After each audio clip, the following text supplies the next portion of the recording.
Hello, and welcome to another edition of the Christian Recorder Dialogues. We are excited to have with us a wonderful and exciting panel of the present and future of our church. Before we begin, we want to encourage all of you to engage with us by placing your district, your church, whatever you want in the chat. But most importantly, we want you to pay attention because we're going to be having a great time today with these wonderful, amazing panelists to share with us a wonderful experience they had this September through the Department of Commerce.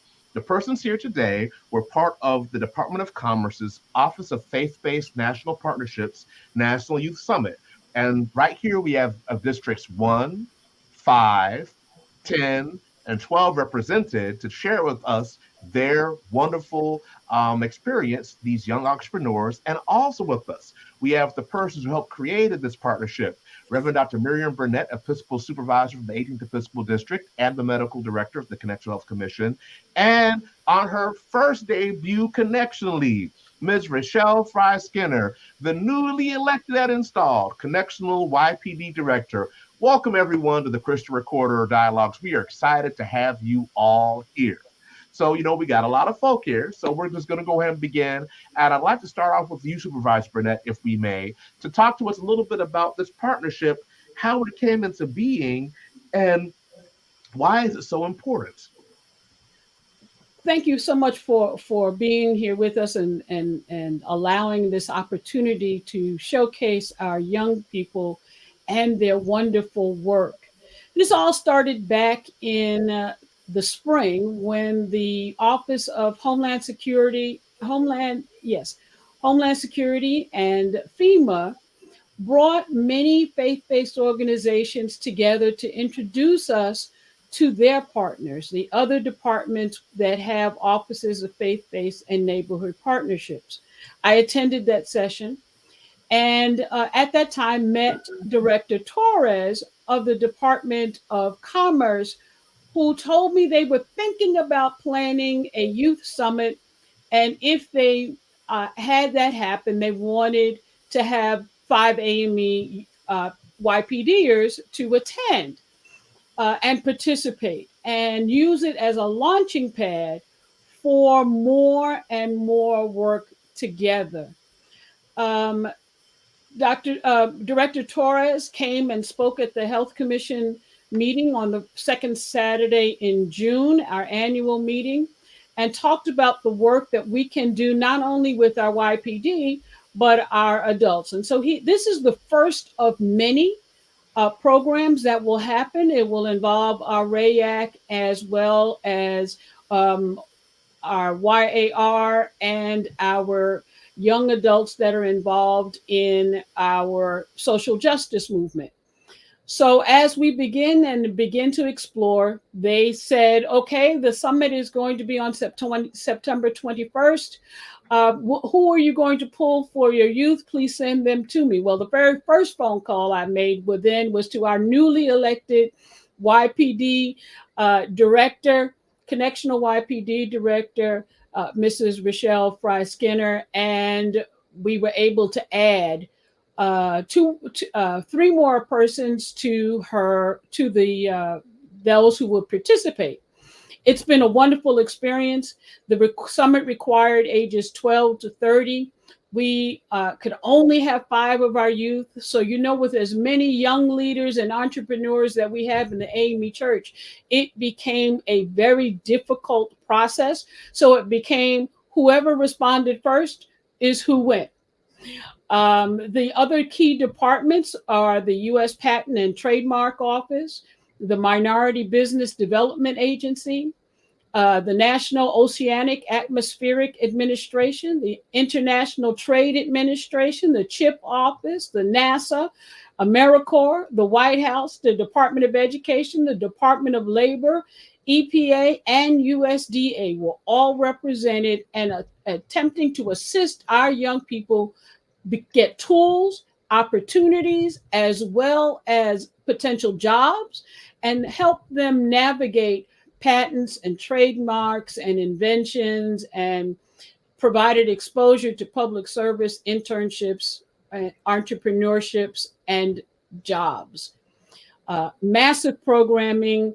This is going to take us many years in order to get everything that is accessible to us, but we're off to a great start. And I want to publicly thank these 5 young people for showing up, and showing out. The feedback that we got from those that were involved was tremendous. And so we will be able to do more because these 5 uh, showed the exemplary and leadership potential that they already have and are going to gain. Well, that is amazing. And again, a couple of things that I want to highlight here. First, we have our final panelist, Torianne Perkins from the 13th District, my home. So now I feel the panel is complete. But like what you said, Dr. Burnett, about the fact that this is leveraging our faith-based partnerships. And I think it's important. We always ask, what does the connection do? We send all this money up and what happens down, but this is connectional programming. This is something that was done because the AME Church connectionally found an outlet. This couldn't have been done by a local church. This couldn't have been done by an annual conference. This would be done by the connection. The AME Church was sought after and brought in. And, I think that's important that we remember that this is something that is very important for the connection. I want to turn over to Ms. Fry Skinner.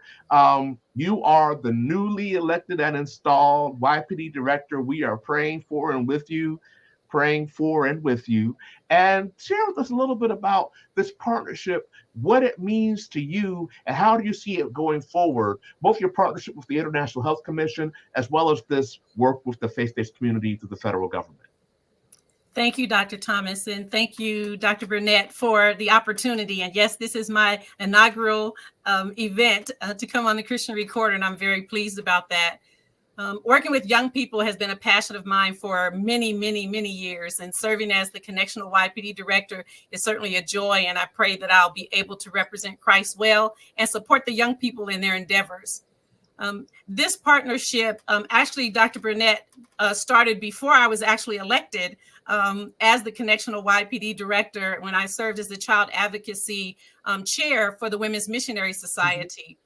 And I'm very excited that we are having this dialogue this month, because this month the YPD is 108 years old. So for 108 years, we look for opportunities for our young people to have partnerships in the church, yes, to teach our Christian values, work and serve in the church, but also in society. And this partnership is no different. It has allowed us to facilitate and support the leadership experiences for our young people. It continues to create one of those partnerships that we need. We often, as adults, talk about multiple streams of income. And for me, this is a multiple stream of opportunity for our young people, as we have now branched outside of the AME Church to provide additional leadership opportunities for our young people to help build capacity for these phenomenal leaders that attended the summit. And I'm so excited for the conversation today. And so this quadrennial, our theme for the YPD is actually transformation, transcending in 3G. And so we're trying to transform what we do as the YPD to make sure that we can go out and receive this support that Dr. Miriam Burnett has started us on this path. And I'm just grateful for that opportunity for our young people and can't wait to hear about the experience. So I believe that this program will strengthen and transform the leadership capacity and the impact of our young people that are 12 and above, and also reach down to our young people that are between 7 and 11, because they also have capacity to learn about entrepreneurship and internships and apprenticeships and other programs. And so we look forward to learning more about these various opportunities, continuing to work with Dr. Burnett and the International Health Commission and any other opportunity that comes along that will help build and strengthen the leadership skills of these phenomenal young people. Thank you so much. Well, again, I'm excited for this. And again, just seeing how this partnership came together and that it is a diverse partnership from around the Episcopal District. So we're going to talk to the stars of our show today, our young people. And we're going to begin where we always begin, with the 1st Episcopal District. So Ms. Beyonce Sade Williams, I love that name. So tell us a little bit about yourself, what this experience meant to you, and what your future plans are based upon what you learned here. You got to unmute yourself. In fact, I would ask all participants to unmute yourselves. We will handle the muting. But go ahead, Ms. Williamson. The floor is yours. Thank you for reminding me. First and foremost, thank you, Dr. Burnett, for the opportunity. It was a very great experience. Like you said, my name is Deontay Sade Williamson. I am 22 years old, and I work full-time at Ruby's Costume Company as the royalty analyst. But on the side, I am an active member of my church, and I founded the Tithers Coalition, which is a program where members come together and we talk about biblical principles that relate to the financial world. I do represent the First Episcopal District, and I more so represent Calvary Fellowship AME in Brooklyn.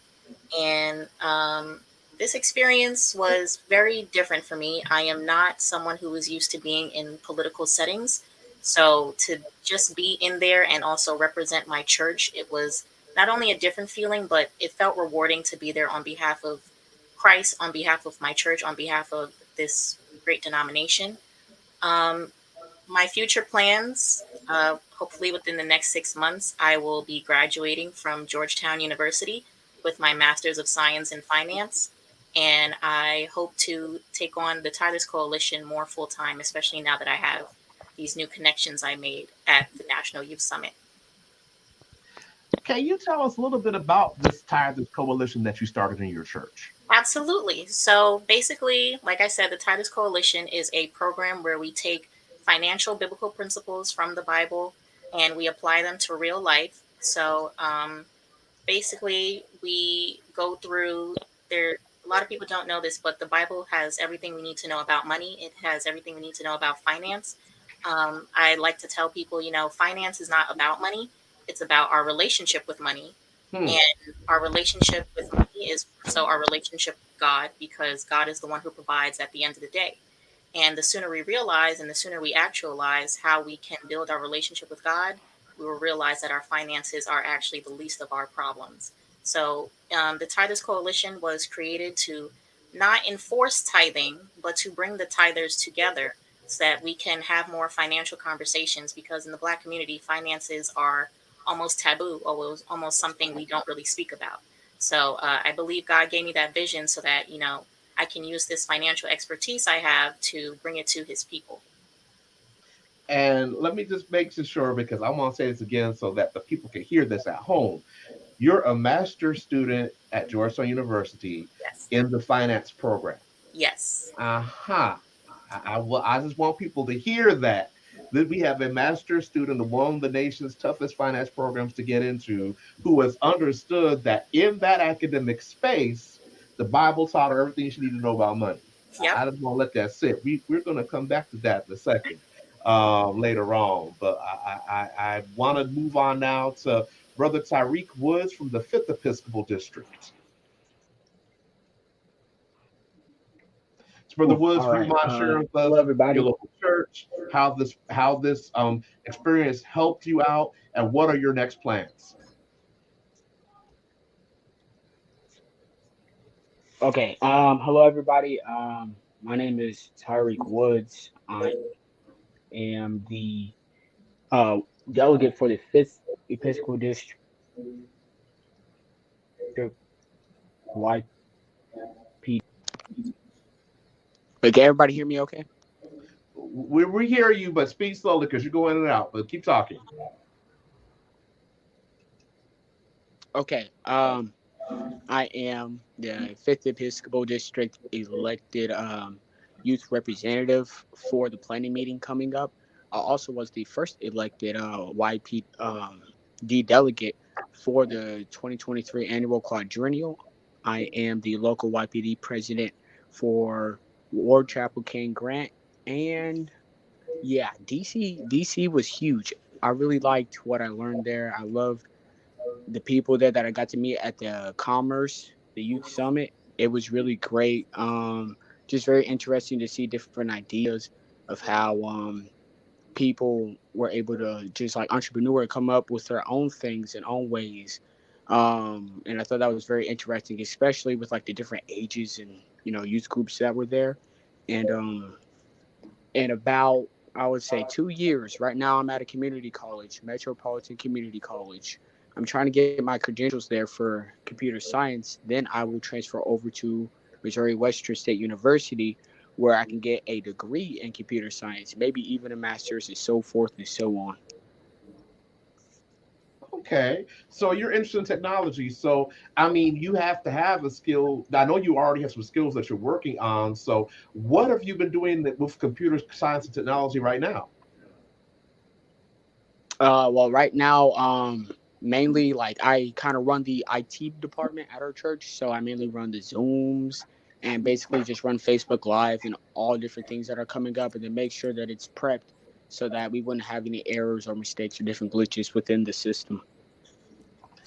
So I want the people to hear this. So, your experience in your local church, helping to work the technology in your local church, has motivated you to pursue further study and entrepreneurship in this field. Is that what I'm hearing you say? Yes, sir. Haha. All right. I hope the people are getting what I'm trying to get at right now, but we're going to come back to that, Tyreek. But we're going to jump on over to the 10th district and to Dallas, Texas, and we have Dallas Wise, who came prepared today to sell y'all some cookies. The CEO of Dallas Cookies in Dallas. I didn't want to spoil the surprise, but take it away. Let's hear from you, man. Okay, hello, my name is Dallas Wise. I'm in the 10th district, and so I have my own business, and I'm the CEO of Dallas Wise Cookies. I bake different kind of cookies, like the chocolate chip cookies, chocolate chip pecan cookies, stuff like that. And I've been doing this since I was I say like 6 years old, and I just love baking cookies. And when I was 9 years old, I started my business because I knew I'd be able to make money off of this. So so like my experience at it, it was very nice. I got to meet a lot of great people. The food was great, and also I got to make a lot of good connections. I learned a lot of stuff. Also, I had a lot of opportunities. It was also very fun too. Now, just in a cursory glance, I just typed in your name, and all these articles pop up about this amazing little entrepreneur in Texas with these cookies. So, man, I mean, what's your favorite cookie? How did you get interested in dealing with cookies? And I'm seeing you in the chef jacket. So, tell me more about how this became interesting to you. So I always saw my mom in the kitchen baking and cooking. I just admired that. When I was like once when I was like 6 years old, I used to bake cookies for Santa, and then and over time I started getting better and better making cookies. Then at a certain time I was like really good. I was really good at baking, and all of a sudden my mom just like mentioned to me, "Hey, you should try and start your own business." I mean, I just really never thought about it at the time, but then I realized I could be making money off of this. A lot of people, have a lot of good connections. A lot of people will be able to see what I can do. So I first took an entrepreneur class so I could learn all the basics of how to start a business. And when I did that, then I was able to start my business, Dallas Ice Cookies. Okay, okay. And how old are you again, Dallas? I'm 13 now. I was Cool. 12 the last time I was 13, but I was. All right, all right, all right. And for those of y'all who are a little older than me, y'all probably remember famous Amos cookies and the fact that the guy behind famous Amos cookies was a black man, is a black man. So it was very encouraging, Dallas, to hear your story and how what this summit meant for you as a very young person starting out on the way, man. I'm excited for you. So have you taken your cookies to church? I mean, what church do you go to in Dallas? I mean, how have they been able to be influenced by this? I can see a fellowship hall filled right now with some cookies. How's that been working? So I mean, I do sell my cookies to church. A lot of people always want to order from me, and just like I said, I have a lot of good connections there, so it's very helpful. And also sell my cookies at a corner store in Dallas. It's called Cornerstone, and they sell other products there, but they mostly sell my cookies. Okay, all right, all right. So the next time we have a connectional meeting in Dallas or in Texas, Miss Burnett, Dr. Burnett, Ms. Fry Skinner, you know what I'm saying? We need to have some cookies come out from this man and buy his cookies out.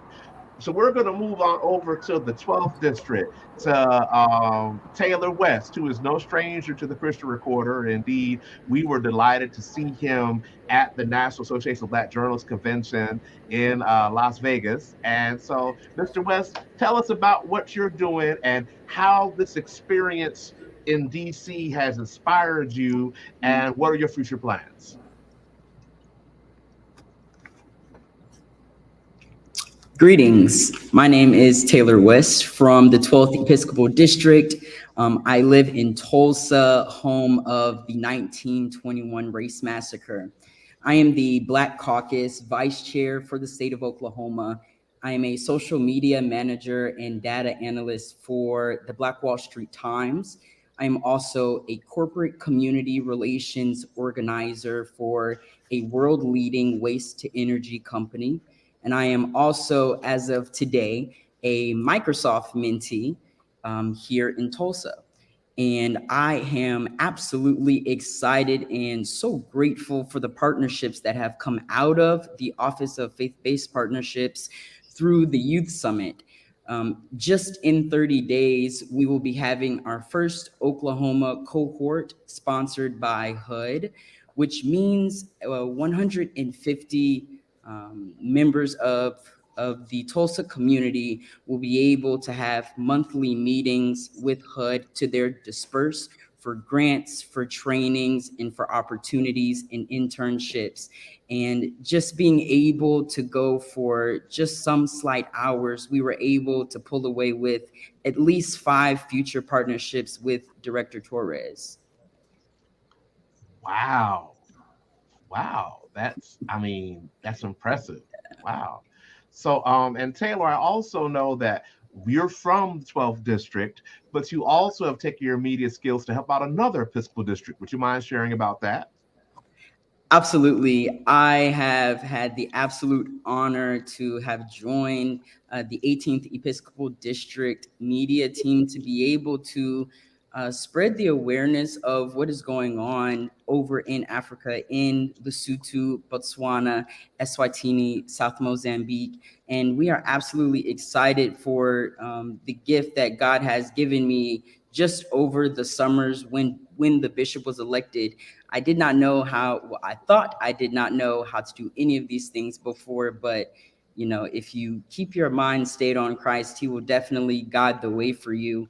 And I'm absolutely honored to be able to share my talents with my brothers and sisters in the 18th district. All right.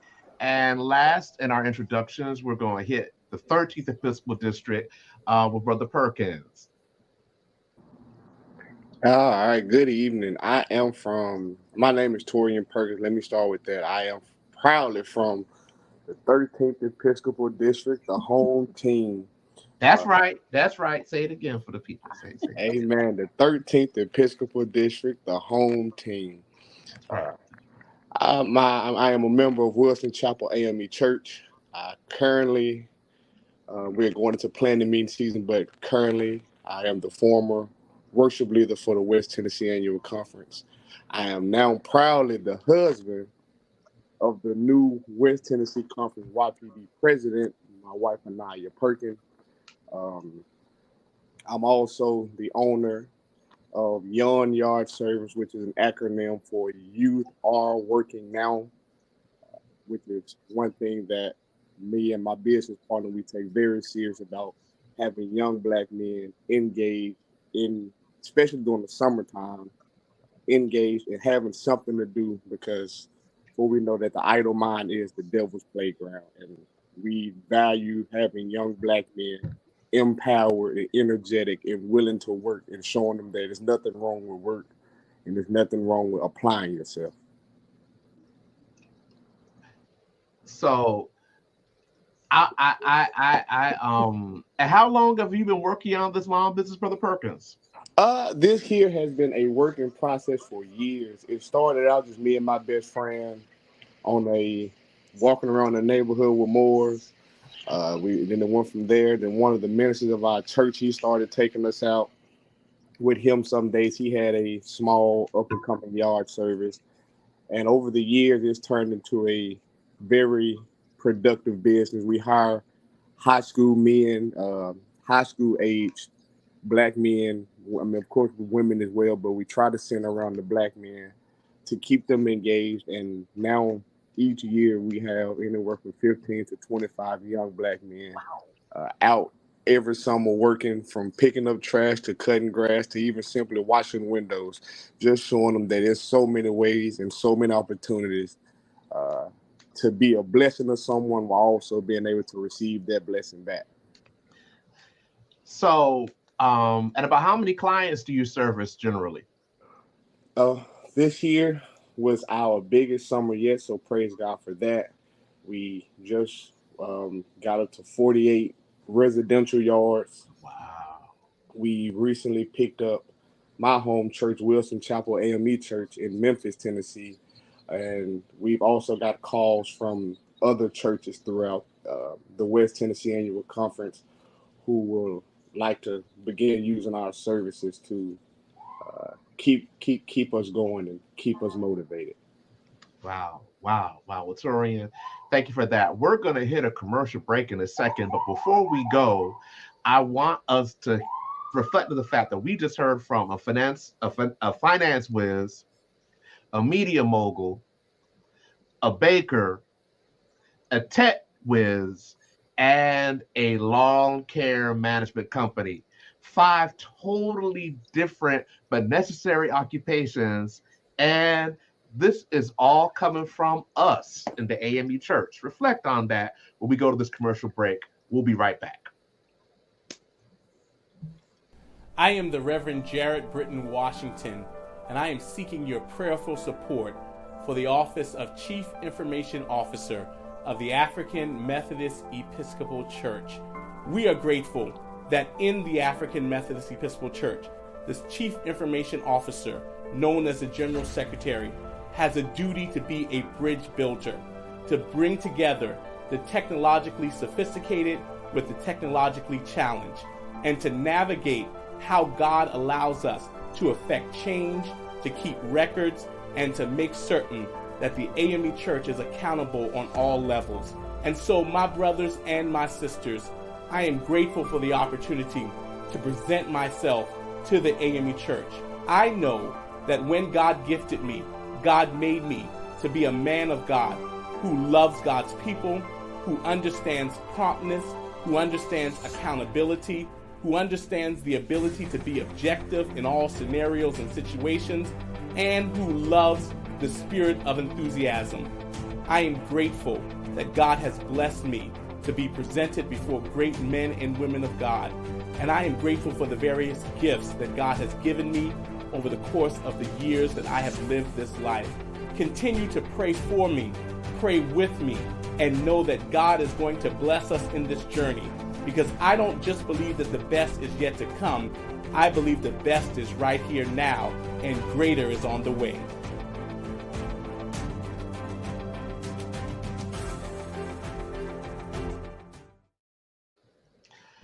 All right, and we're back. So you've heard our amazing, wonderful collection of panelists who received this wonderful opportunity to participate in this landmark event in the Department of Commerce. So let's dig into this opportunity a little bit more. I know, Dr. Burnett, you're our health whiz in the Connectional Church, and let's talk a little bit about how this opportunity can relate to public health and the social determinants of health. Thank you very much. It is important to realize and recognize that just about everything in life speaks to public health. Everything, if we take ourselves out of the silos that Western society has forced us into and actually look at that which God has placed before us, in present day society, we call that public health. It is looking at our educational, our spiritual, our physical, our mental, as well as our socioeconomic aspects of our life, that's all public health. When we look at the work of Dr. John Chazelle, who was a dentist, a professor at Meharry Medical School as well as dental school, he talked about how our life was built upon all kinds of our pieces. When we look at social determinants of health, we recognize that our physical health is based on our zip code. Our physical health is impacted and based on that which we do for a living and where we live, as well as the things that we have exposure to. And if we can take the opportunity to create partnerships and entrepreneurships and our own technology and all of the things that these 5 young people are into and more and beyond, then we impact our physical as well as our mental health. And so why would the Health Commission be involved in this? Because this is one of the linchpins that we believe if we can impact our entire lives, we can change our trajectory for our physical as well as our mental health. And I think it's important that you remind us of the transversal nature of what healthcare means. I mean, it's not an accident that poverty, food deserts, lack of job opportunities all go hand in hand. Ms. Fry-Skinner, you are charged with probably, I would dare say, the most important job of the Connectional Church, shaping the vision for the organization that is the leader in training our young people. Reflecting on this experience, where do you see this going, and what do you think about what these young people have shared with us right now? Thank you, Dr. Thomas. I am absolutely not amazed because I know that our young people are brilliant. We just need to provide platforms where they can share their brilliance. And I think this is a perfect opportunity.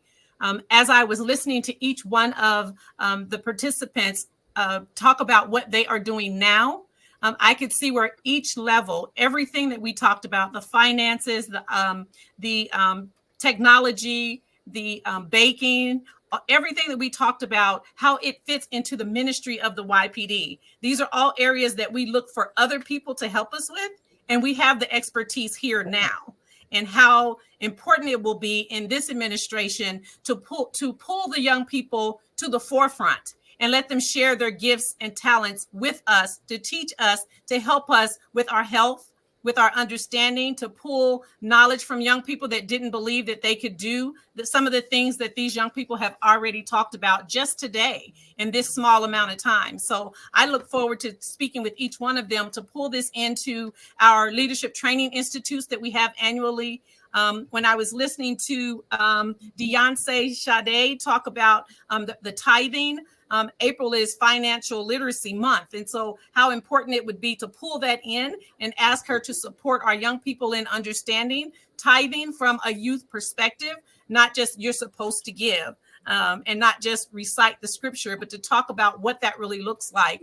And so I'm just excited about each one of these opportunities and how it will strengthen and build not only the Young People's and Children's Division, but the AME Church and then society in general.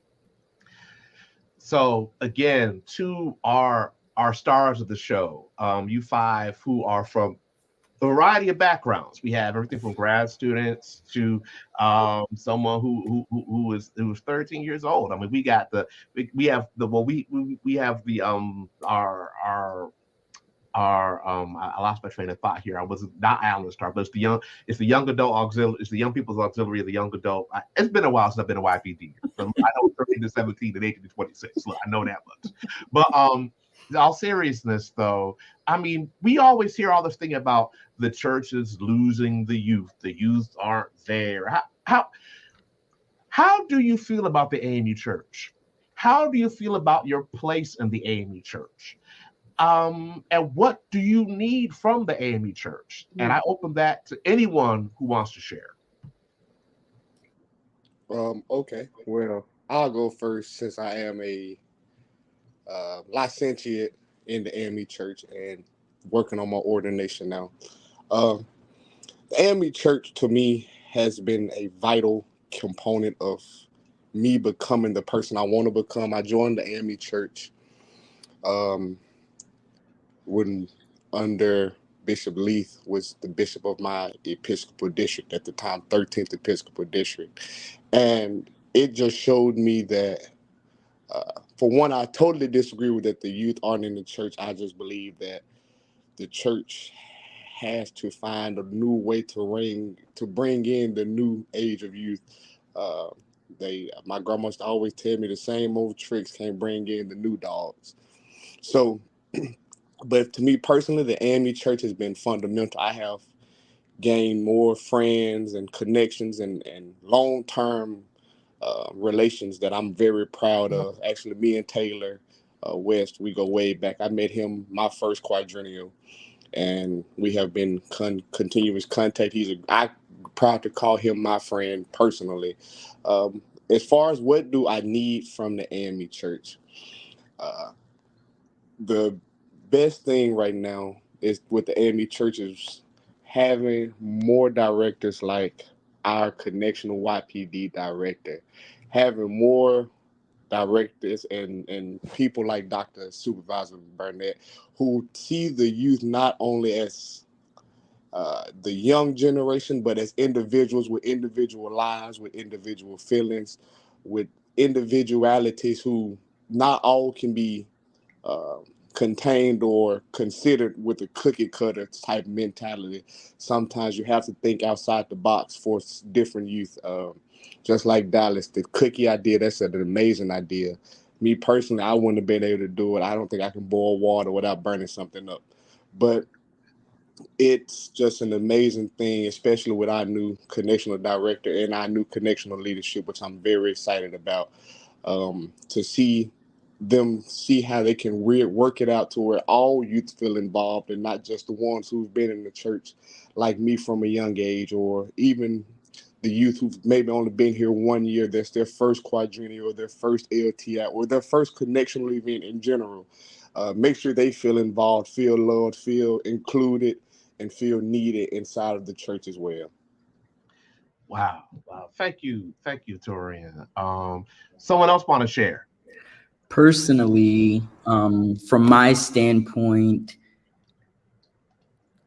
what I would like to see from the AME Church is more opportunities of training for the YPD in these different auxiliary roles, the trustee roles, all of these roles that where our saints do need to be replaced because they are unable to actually come to church.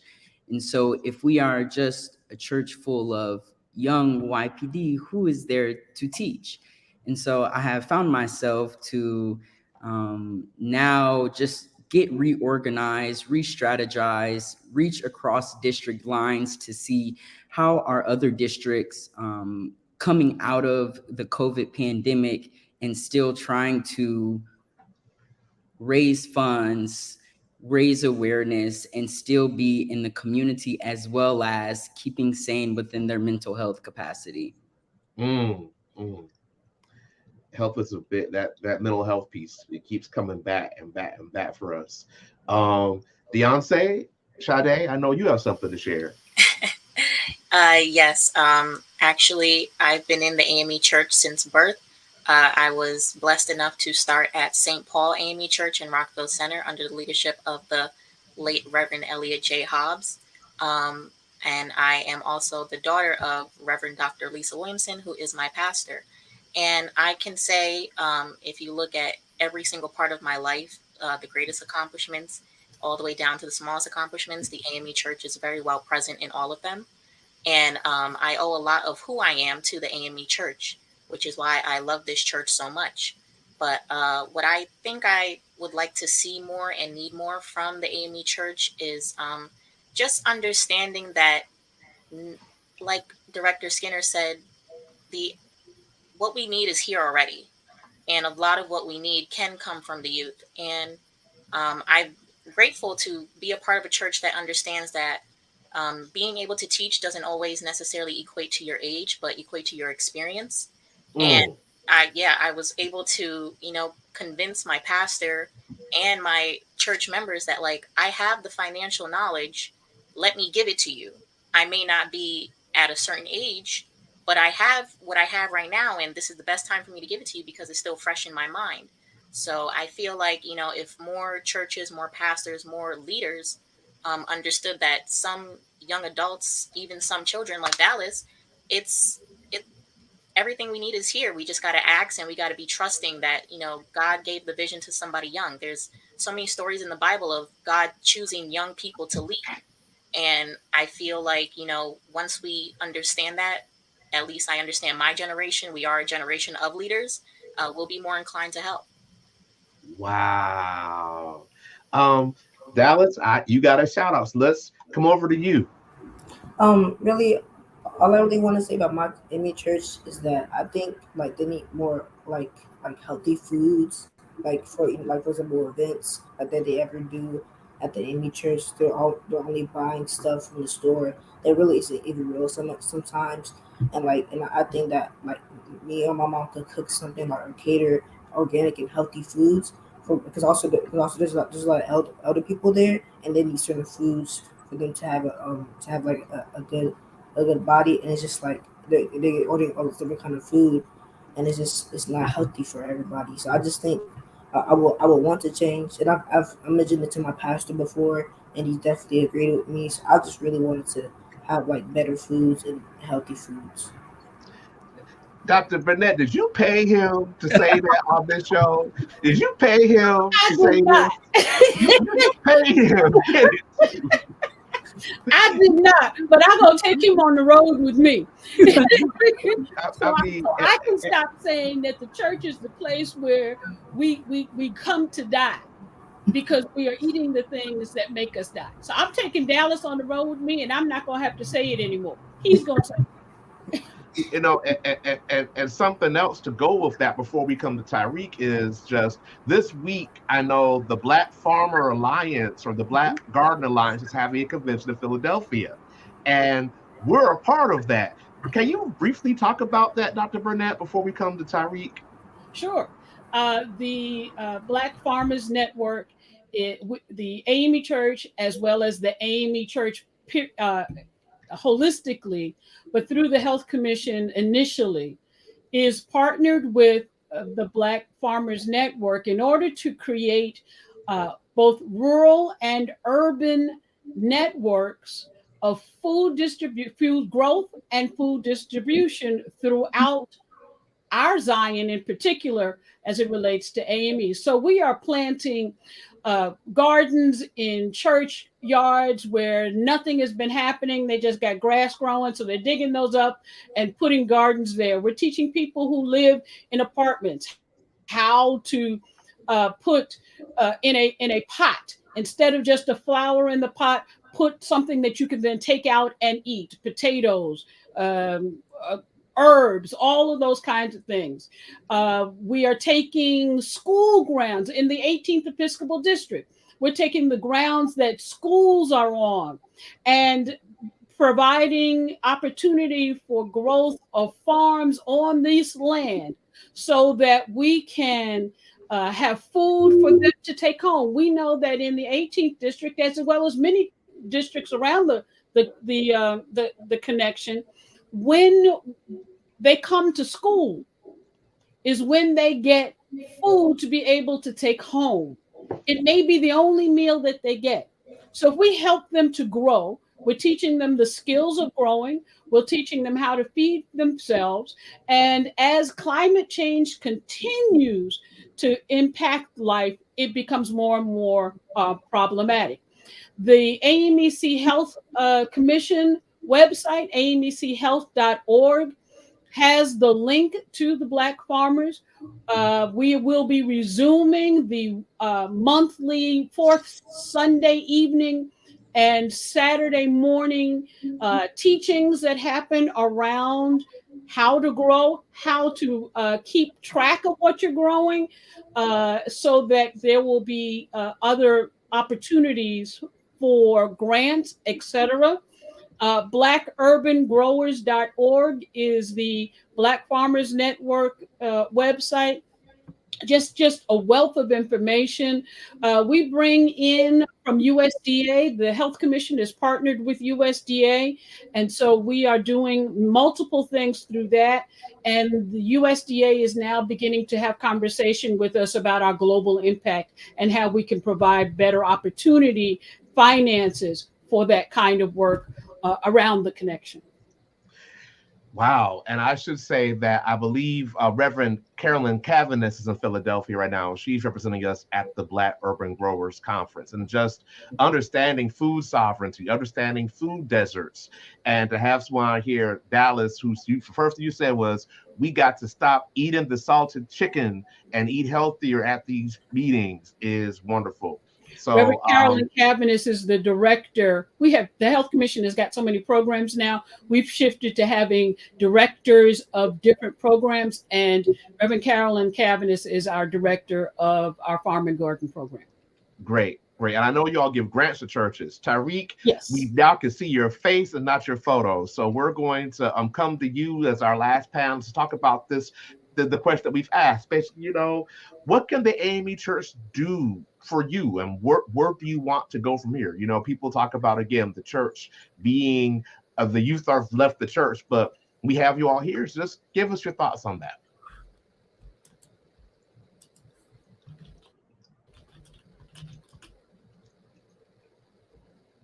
Are you muted? Okay, you're muted. We can't hear you. We can hear you. Yeah, I think you're on your phone, but I think you're muted. Try to talk now. Yeah. We still can't hear you, my brother. We still can't hear you. Try one more time. Just talk. Or are you trying to figure out the thing on the phone? All right. Well, I think unfortunately we're that's probably not going to work for us right now because his phone just froze up. But we're coming on 10 minutes before the hour. So you all are the stars of this show. So before we close, you have the eyes of the Connectional Church on you right now. This broadcast goes to all the Episcopal districts. It goes all throughout the connection and beyond. What is one thing you want the people to hear from you today? And Tariq, can you say something? Are you still there? Okay, I don't know if we're going to be able to hear from Tariq. So we'll go reverse order. So Dallas, we'll start with you. What is one thing you want to share with the Connectional Church?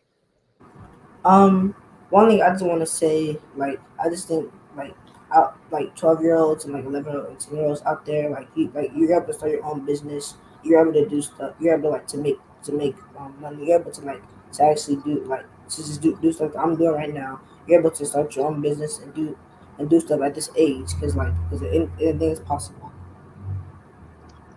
Thank you. We thank you. Taylor?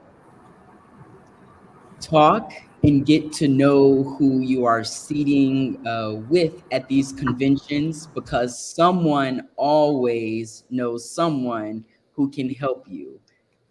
Dr. Burnett pushed that through my head with her right foot.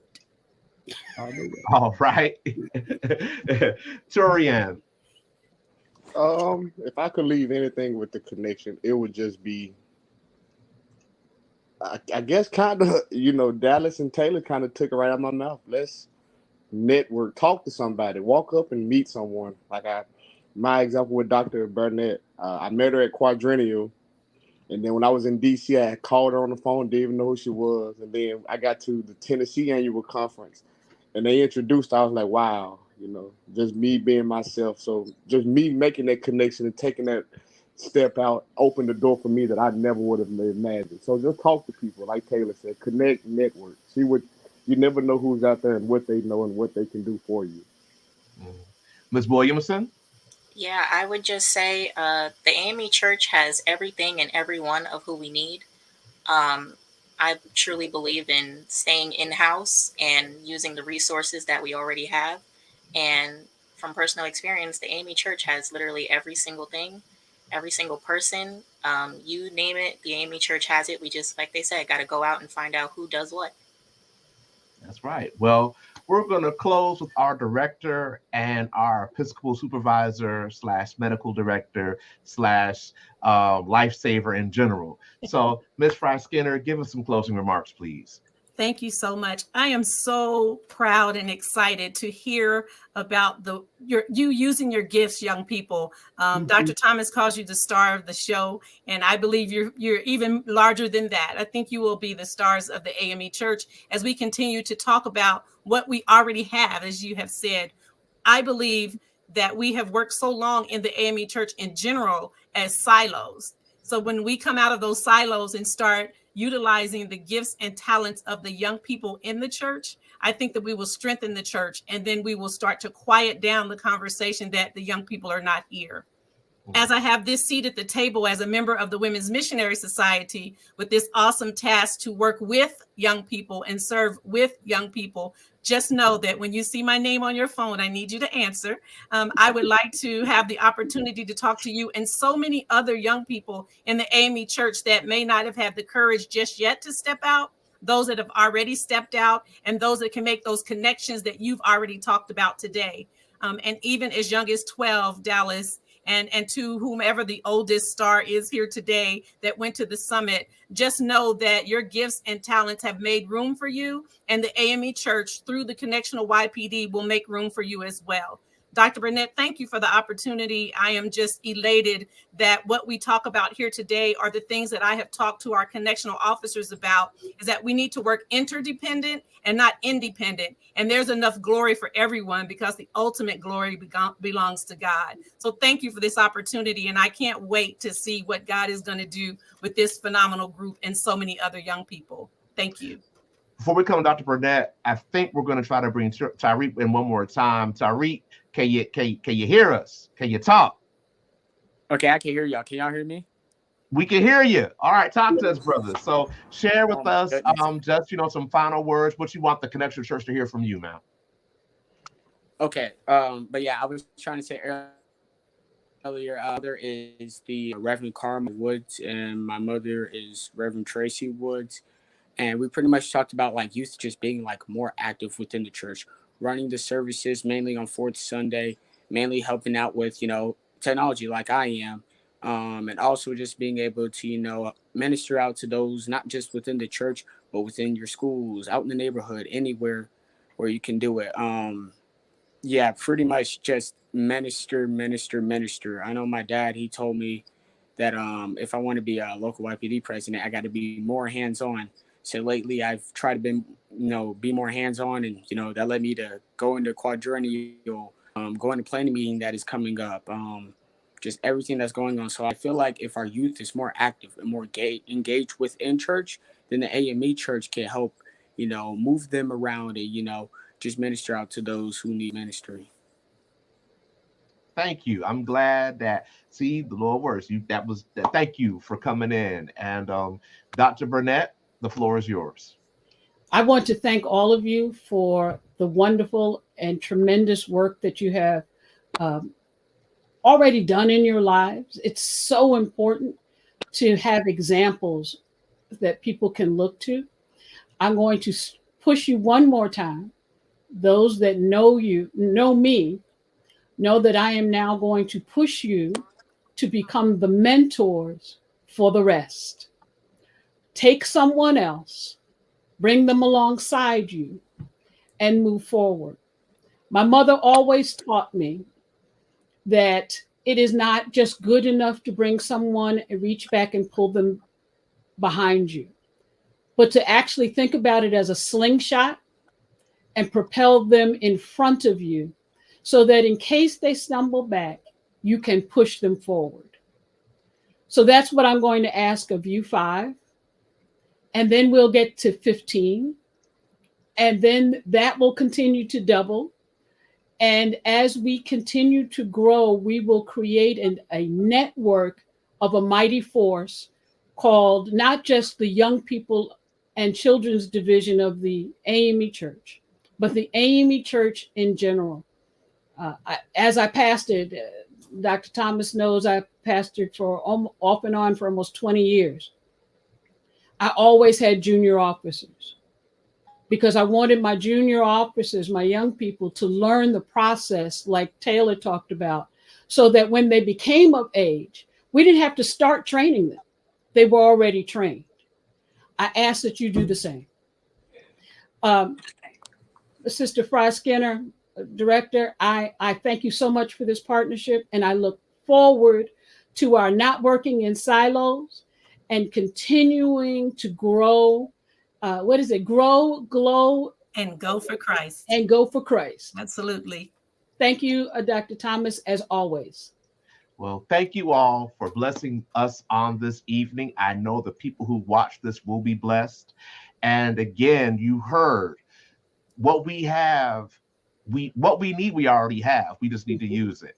And as someone who was allowed and encouraged to work at a very young age, we do ourselves a disservice when we look at numbers, absolutely, not at talents. That's right. God bless you all. Thank you for coming. And we will see you next time on the Christian Recorder Dialogues. Thank you so much. Thank you. Have a good one, you all. Thank you. Everybody have a blessed day.